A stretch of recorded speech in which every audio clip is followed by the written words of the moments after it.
overnight, after the rec center being used as a warming shelter closes for the nighttime hours, many people sit in protesting against the city. This morning, a councilwoman is talking about why the city should listen to these protesters. Commerce City Police need your help searching for a suspect in a deadly shooting 2 weeks ago. We have surveillance video this morning.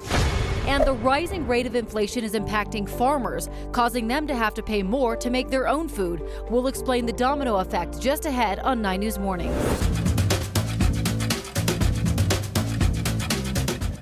And starting with the big story this morning, that protest to keep a rec center open from closing. Yeah, it's the Carla Madison Recreation Center. It's used as a warming shelter during the day, but it's closed at night. As the metro area sat in single-digit temps last night, many of the people inside just refused to leave.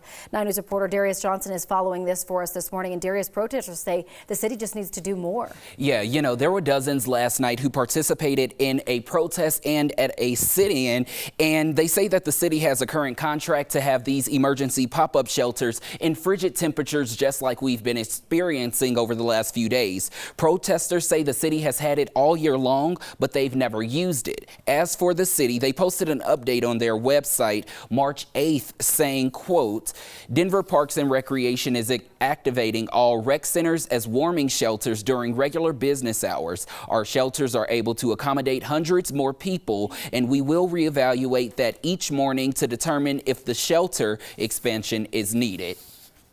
We are here at the Carla Madison Rec Center because the city is not doing what is needed to protect our unhoused neighbors. So last night, the rec center closed at 9, which is within its normal business hours. Unhappy with the city protesters, who many of them are there. Dozens sat in a Carla Madison Rec Center, and more lined the streets with signs expressing how dangerous these temperatures are. Many of them saying they are here because they are hoping for a solution when many are living on the street in life-threatening temperatures.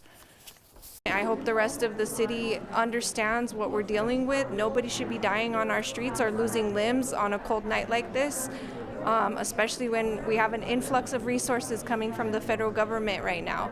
We should be using that to protect life. I mean, it's not like we want the whole use of the rec center. They just want a place to where they could stay warm in. At the time of last night's protest around 10 p.m., our meteorologist Ed Green says that it was 3 degrees. There are many questions that we're still hoping to get answered this morning. We are working to get a response from the city and the rec center. And as I stated earlier, the city activated rec centers as warming centers during regular business hours whenever those temperatures get that cold. Councilwoman Candy Sidibaka says that police were dispatched and provided a hotel to 5 people. However, the rest of them, Corey and Natasha, were subject to arrests. I mean, it's just crazy because you're thinking about how cold it was overnight to kick people out on the streets. And we know that these shelters really do fill up, especially on really cold nights. And so we need more room for them. You know, it's really weird because it's a lot of pieces to this puzzle and there are still many questions to be answered. I know some of the main shelters like Salvation Army and a couple of others, they have expanded capacity. But then you have these other recreation centers that are supposed to open during this time. So it's really trying to figure out, okay, if they're full, where are these people to go? Absolutely. Yeah. Well, we'll hear from the city soon. Yeah, Darius, thank you. And we're taking a live look outside. It is definitely a cold morning. We're taking a live look at Denver. This whole week has been cold, but good news. A warm-up is on the way just in time for the weekend. Good morning. Thank you for joining us. Natasha and Corey here, and Keely filling in for Erica. Good morning. Yeah, happy good morning. Friday. Yeah, Thanks for happy coming Friday. in. I know, we're all counting down. Before we get to you, something else that we're talking about today, Denver Restaurant Week, kicking off. We're so excited. I love Denver Restaurant Week. Right. So we want you to text us your favorite restaurant in Denver to 303-871-1491. We're going to share some of your answers and responses coming up in just a few minutes. And if you're a viewer of 9 News Mornings, you know we love to eat. Yeah, we love food. It's one of our favorite things. We wake up early, we drink coffee, and we eat food. That's what we do, Ed. That's right. There is nothing but food in the newsroom. You'd think there'd be supplies to do TV. No, it's all food. Yeah. That's right. And rightfully so. That's right. Deal with us this early in the morning. Right. Sugar. As far as the weather goes, clear skies. As Natasha said, we are in for warm up, and the timing is just about perfect. 7 degrees right now, so yes, still pretty cold out here, but we are in for the warm up. So you can see 22 degrees below zero at Kremling, 15 below at Lyman, and these are temperatures right off the thermometer. They're not wind chills. Clouds just leaving the state, and that means the storm system is gone for our area, so sunshine in abundance, and we will see a temperature get to 34 degrees today. Now that's warmer than yesterday's 19, although not exactly what you would call warm. Maybe this is 57 degrees, a little bit above normal for this time of year. A little breezy tomorrow afternoon. Sunday we're at 61 degrees, and take a look at Monday. 54 degrees, fair and cooler with sunny skies, and Tuesday we could be approaching that 70-degree mark. Thanks, Ed. So far, so good out there on the roadways this Friday morning. Lots of green, just a little bit of slowdown. Folks getting an early jump heading into the mountains on 285. So let's take a look at some of your travel times out there. If you're heading westbound on I-76 between E-470 and Commerce City, that commute will take you about 11 minutes. And travel time between downtown Denver and the Denver Tech Center in both directions, we're talking about a 14-minute commute. And we're looking at I-70 between I-25 and I-225 in both directions, both eastbound and westbound. That's about an 8-minute commute. Not too bad this morning. All right, thank you. Commerce City Police are asking you for your help trying to solve a murder. Yeah, they say a 26-year-old man was shot and killed just feet away from his home almost 3 weeks ago. Right, so video released earlier this week shows the moment the 3 people exit a car just moments before shooting a man near the intersection of 74th and Oneida Street last month. The victim was Jose Duran Maldonado. Police say the suspects are considered armed and dangerous. Police say they are following all leads, but they're looking for the public's help. We're going to continue to run down every single lead. We've devoted a lot of resources to this, but we know we also can't always do it alone. And that's why we know that there's good people that live here that'll be willing to help us. Police believe the suspects are all in their late teens. They're working with Denver Metro Crime Stoppers to give an award to anyone who comes forward with information that can lead to an arrest. An update on the Aurora hotel shooting we told you about yesterday. Police say 4 people are now facing murder charges in that shooting. It happened Wednesday night at the Quality Inn off of North Chambers and East Smith. A 16-year-old died. Several people got hurt, including one of the suspects.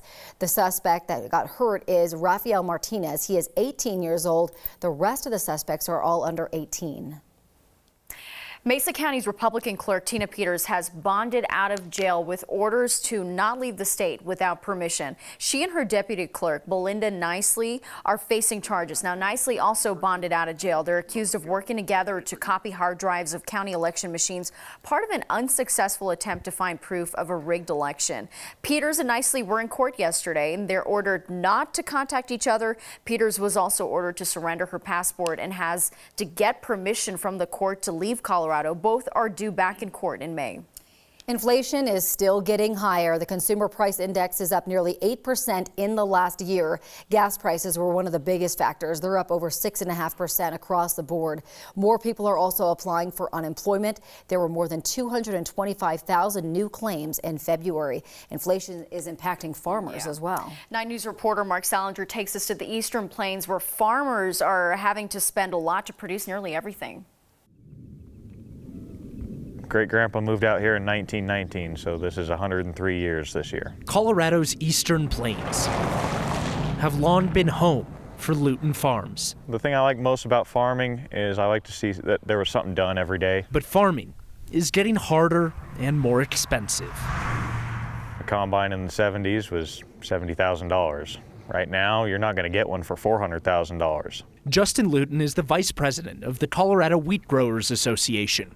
When it comes to farming, he knows his stuff. We have to pay more for everything we do. We pay more for labor. We pay more for insurance. While headlines show the cost of wheat rising because of the war in Ukraine, there's a lot more that goes into the equation.